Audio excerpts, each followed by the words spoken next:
Live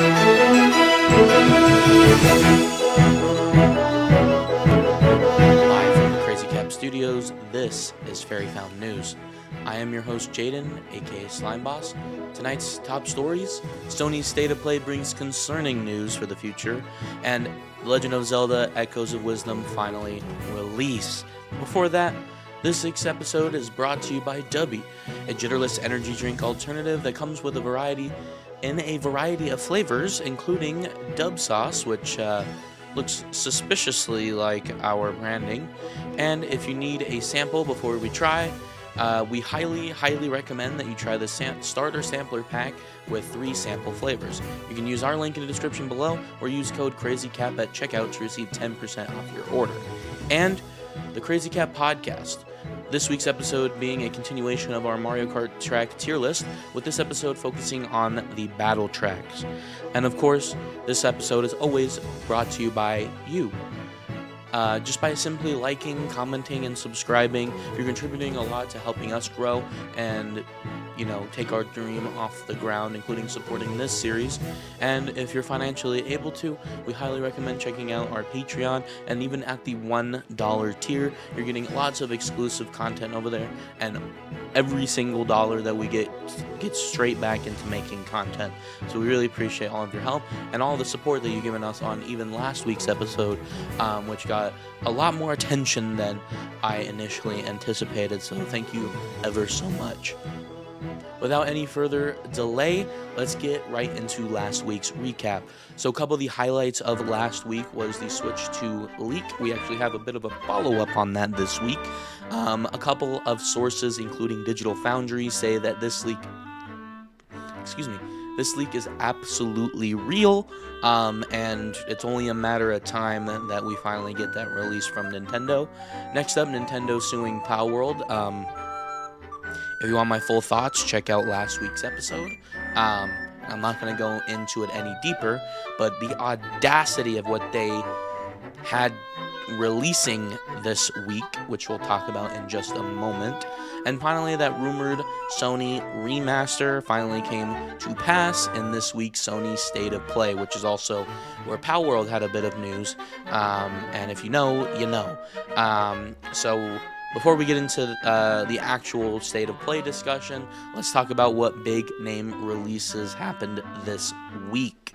Obviously, The Legend of Zelda: Echoes of Wisdom, long anticipated, long 2-month wait, but actually technically even longer wait, because this is the first original 2D Zelda since, I believe, and I'm not talking like gimmick Zeldas like Triforce Heroes, right? The last original 2D Zelda game, or top-down Zelda game, if you will, was actually Spirit Tracks, all the way on the DS. Since then, we've had A Link Between Worlds, which, again, not a bad game, but it's kind of sort of like a reboot, remake, or reimagining of A Link to the Past, and of course, Link's Awakening.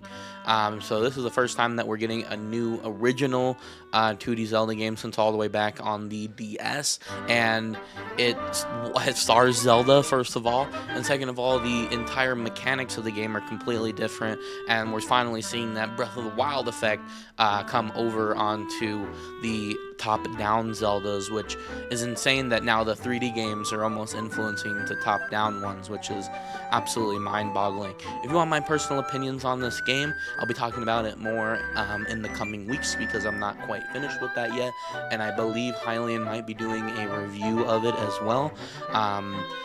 And I'm having a blast with the game so far. I've got the game when it launched on Thursday, and I'm still making my way through it. As of right now, I've made my way. I've been spending way too much time just kind of exploring the overworld, so I'm finally now getting ready to take on the dungeon that's in the Jabul Waters area, which is actually what you're supposed to technically go to next, but the third dungeon in the game. But what's great about this is almost like a pseudo open world, and you're actually able to go to the places that you would want to go to, again, within a limited scope.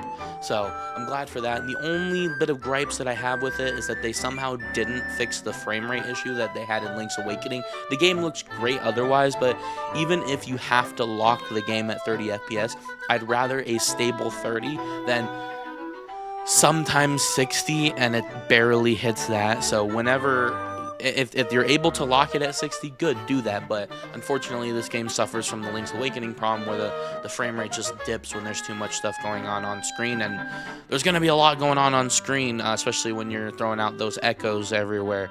And then the second thing is combat. Combat is a pain in the ass so far.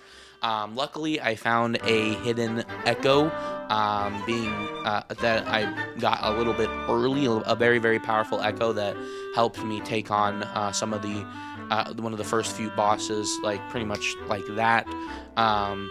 And I'm not going to spoil it for you guys, but there is a little bit of an offshoot pathway that leads you to a very powerful echo very, very early on in the game. And then, of course, you've probably been seeing it a lot online. There's Lynel in this game, and Lynels famously I think they were first introduced in Breath of the Wild, so seeing them in the 2D and chibi art style is kind of cool as well. So again, I'm not super duper far in the game, but I am enjoying my time with it. Just combat's a little bit annoying, especially because I really did like the combat in Link's Awakening. Next up is Epic Mickey Rebrushed. I haven't had time to check this one out. I never played the original Wii version, but I decided to give this one a mention because it's something that a lot of my friends have been looking forward to, and I heard it was a great game on the Wii way back in the day. So if you aren't aware that Epic Mickey is getting a remaster, now you know.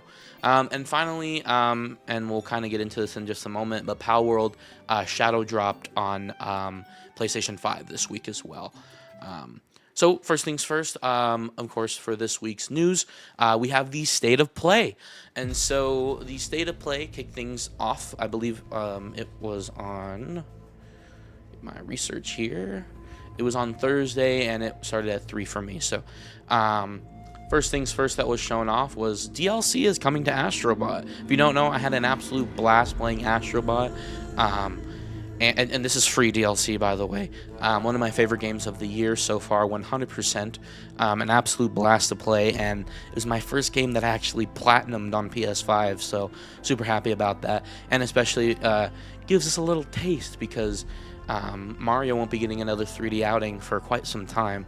I assume it's going to be happening alongside the Switch 2, but we really don't know yet, so it's been quite a while since I've had a good 3D Mario game romp. So it's been fun to check that out. So they're releasing DLC. It's gonna include 10 new bots that you can find, including characters from Helldivers and Stellar Blade, which is pretty cool.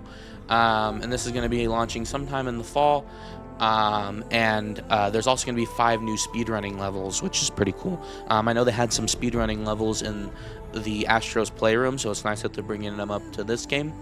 Something that I noticed a lot about the State of Play this time is that there was a huge focus on PSVR 2, so just note that there's going to be a lot of PSVR 2 games.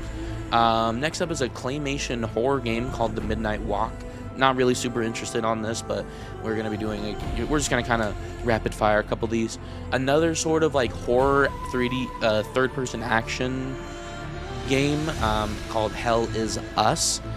Looks pretty cool. I might actually check that out if that becomes a thing. We also got a brand new look at Metro Awakening, which was announced earlier this year, but it's coming to PSVR as well. Next up is a new look at ArcAge Chronicles, a long-standing MMO franchise, and know nothing about it. So if you are one of those people that enjoys that franchise, there's a new entry coming for you. And then this website says, never let a good controversy keep you down. Even with Nintendo challenging the studio over its similarities to Pokemon, Palworld is out right now on PS5. So yes, they shadow dropped it, and yes, they had the audacity to allow PlayStation to continue to have this announcement even during the heat of a controversy. And it's not even a controversy, it's a freaking lawsuit. So again, the audacity of these people. Again, I'm not on Team Nintendo in that way. I don't think that it's, again, like I said, competition breeds creativity. But when your stick is shoved so far up your ass, I can't have any sympathy towards you when you're like, well, I don't know what they're doing it for. I don't understand. What do you mean you don't understand? You definitely understand. You know exactly what they're coming after you for. And then the next thing you know, a few days later, you're hyping up a PS5 release when, you know, I get it. This was probably planned months ago. But this is the type of stuff that you want to delay. And especially during times of a lawsuit like this, because you never know how it's going to end out. Let's say Nintendo ends up winning the case. You now have to remove your brand new released game off of the platform. So there you go. Good job, Palworld. You're doing a great job. Next up is Fantasian is also coming to PS5. A couple of PS1 RPGs called Lunar Remastered, which is the first two games, are coming as well. TMNT Shredder's Revenge is getting DLC with 2 new characters, including Mona Lisa and Mondo Gecko, and it came out the same day. Sonic X Shadow Generations is getting a Sonic 3 movie pack on December 12th, so their game's not even out yet, and they're already announcing DLC for this thing. I'm used to Nintendo's cycle where they announce DLC after the game is released, so people have time to actually digest the actual game and not like, well, you know what, now they're making DLC, so I might as well wait until the full version releases. And it's kind of bullshit that they do it that way, but it's the world that we live in on Sony's end. But it looks pretty cool. It's going to be like a movie tie-in, which is pretty cool. Next up is a new update on the Dragon Age Veilguard. Again, no idea what that is. Alan Wake, we get a new look at the Alan Wake 2 DLC, being The Lake House. It's releasing in October. A lot of spooky games here. Hitman World of Assassin is a VR game coming to PSVR 2. And then Legacy of Kain, Soul Reaver 1 and 2 Remastered is coming to PS5.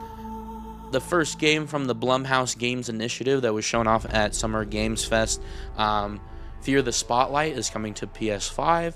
Epic Games is bringing split screen mode to LEGO Fortnite, which I don't know why it wasn't already there, including a brand new sleek looking controller, if I do say so myself. That I kind of want to get it, but I don't. It's the controllers are way too expensive.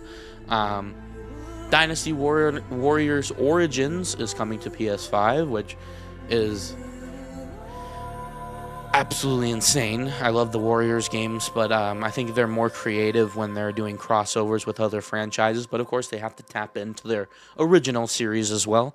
Monster Hunter Wilds is coming with DLC and different like costumes and stuff. And I believe that there's like an actual DLC pack that was announced here as well. And then they had another look at LEGO Horizon Adventures, coming with pre-order DLC and other DLCs that are coming exclusively to the PlayStation version, with different crossover costumes like Ratchet and Clank and Sackboy, which thank God we're having Sackboy representation in 2024. Next up is the rumored remaster that I had mentioned at the top of the show. Horizon Zero Dawn is actually getting remastered, and they re-recorded all the dialogue, which is absolutely insane. But I never played this. This might be an opportunity to actually play the Zero Dawn or the Horizon games. I don't understand why they just continuously remaster games that don't even need the remaster. Horizon Zero Dawn is perfectly playable on PlayStation 5, so there's no reason for them to do this. Luckily, if you already own the game, it's only a $10 barrier of entry, and then apparently they're delisting the original game, which again baffles this decision even further, and I'm very disappointed that they're even doing this, but again, probably a great time to finally get into the franchise again. But there's just freaking zero need for this. Next up, Stellar Blade is also getting DLC sometime next year, and they're crossing over with the thing that you most expect because everyone compares it to this, and that's Nier Automata. We're actually getting a crossover with that franchise, and there's going to be a whole expansion, maybe even tying the lore together. I don't even know, but it looks intriguing. I do own Stellar Blade. I have not gotten to it yet because I plan on streaming it at some point, but I do have it. I will play it eventually, and I'm definitely now even more excited for the Nier crossover. Next up, Dino Crisis, Blood Omen, Legacy of Kain are joining the Classics catalog. And finally, Ghost of Tsushima 2, called Ghost of Yotoi. I know somebody that's really excited about that. My boy SRJ, shout out. He's definitely really a huge fan of Ghost of Tsushima. So seeing a sequel finally come out looks absolutely incredible. And then that was pretty much it for the entirety of the State of Play. Not too big of a deal. Obviously, we got kind of confirmation of that rumored remaster last week, and of course, Palworld finally making it to the PS5. Again, too little, too late, and obviously, like, you're going through something right now. Probably not a good thing that you're releasing this right now, but there's stuff there, but not a whole lot of PlayStation 5 exclusive stuff, so still having that issue. So kind of a mess State of Play all around. Definitely looking forward to the Stellar Blade and Astro Bot DLC, though. Those were definitely highlights of the show. Real quick, outside of the State of Play, our boys over at Sega actually gave us a little bit of...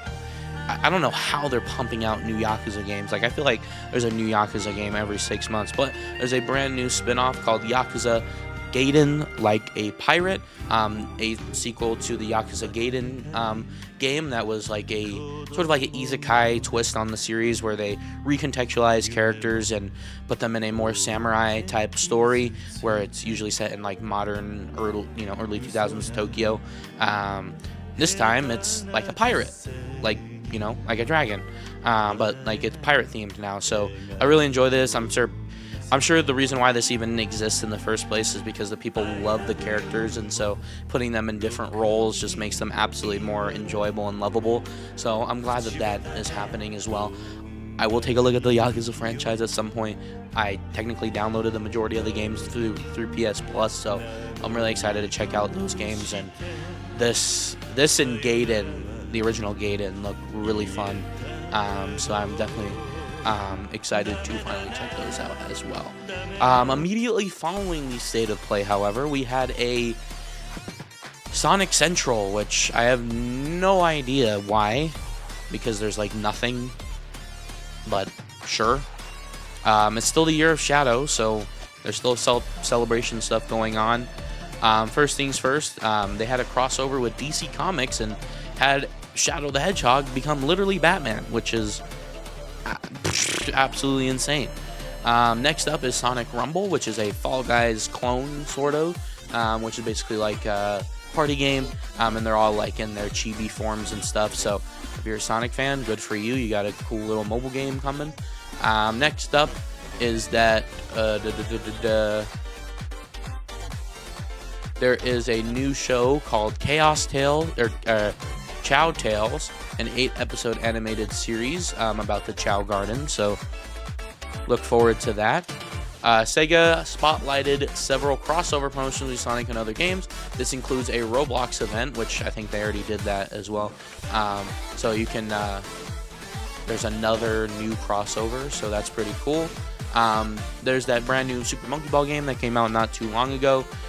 Sonic characters will be playable in that as well as costumes as well. Sonic themed cosmetics for 2 Point Museum, which I don't know what that is.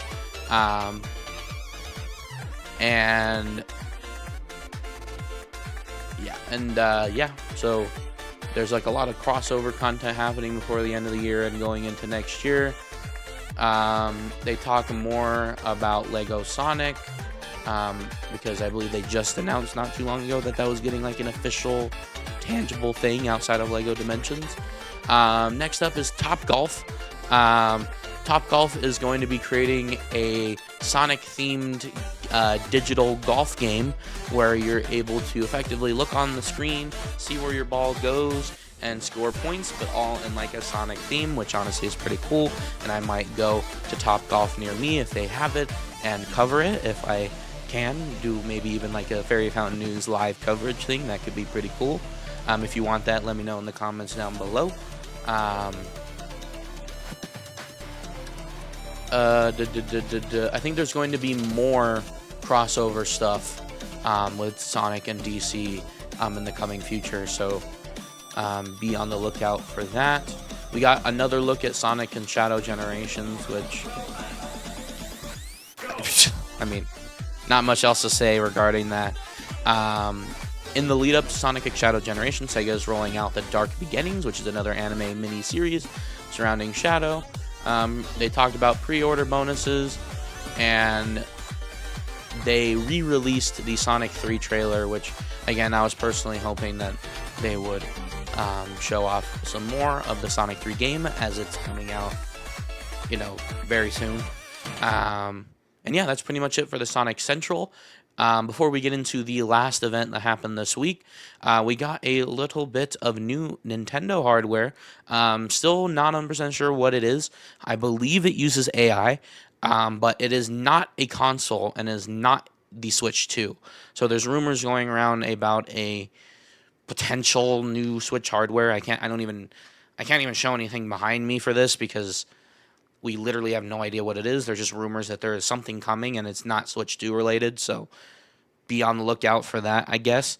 And then finally, the final event that happened literally this morning was Minecraft Live. And of course, your boy got to cover it. Usually I do a live stream where I react to it, but nowadays I work on Saturdays, so that's not really something that I could have done this year. But big news here, because first things first, they announced that they are not doing the old style. So now they're doing a more Nintendo Direct State of Play style, which, man, I'm sad that I missed out on it because it sounds like they were more, quick and snappy about it. The whole event was like literally 30 minutes. So good on them for keeping it going and getting to the things that fans actually care about. And on top of that, no mob vote, which is kind of a disappointment, but also kind of not. I think it's kind of cool to have that community element, but also at the same time, there's been a lot of false promises with that, a lot of rigged things because of YouTubers because of that. So I'm glad they're kind of trying to steer away from the controversy there. So some of the highlights from the show include, the biggest thing, the next update, which is the Pale Garden biome, which is this cool monochrome, kind of black and white, dark oak forest, and everything is like in black and white, and there's this new pale moss that is used. It's very similar. It's the same texture as the moss block that's already in the game, but it's white, right? And then there's pale moss like dripping down from the brand new tree, which is the pale oak, which is a brand new white type of wood. And then, of course, within this, at night, you can find the creaking mob, which is effectively an asymmetrical tree-looking mob that hides within the pale trees. And the only way that you can defeat said mob is by defeating its heart. The pale heart, I believe it is called. And it's like within the trees. And then you can actually use that as a block. Like a creative block. So that's pretty cool. Not super exciting, but they did say that, going forward, there's going to be a lot more smaller updates coming throughout the year. So this is only one of many that it's probably coming over the next year until next Minecraft Live. So knowing them, I'm probably expecting only like about 2 or 3 updates by next year, but hopefully they actually live up to that promise. Unlike many of the other things. They also talked about a bit about the Minecraft movie and why they wanted to make it live action and stuff. I don't want to go super in depth with this, but they just talked about more details and behind the scenes stuff. They also shown a quick little snippet from the movie as well, showing Steve holding a sword and probably even forging it, because looking behind him there is like a furnace array with blast furnace and regular furnace, which actually look really dope. Next up is an update coming to Bedrock, which includes the bundles and the hardcore mode, which fix your game before you start adding more features. But yes, the bundle is finally coming to the game, both Bedrock and Java. So yes, they're finally fulfilling promises that they've had years and years ago. So, and I believe the update is called the Bundles of Bravery. So good on them for that.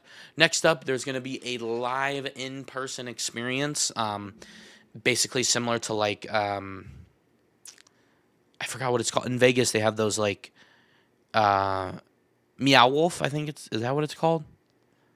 No, there's like a shop that people go into, and it has like secret passageways and like weird products and stuff.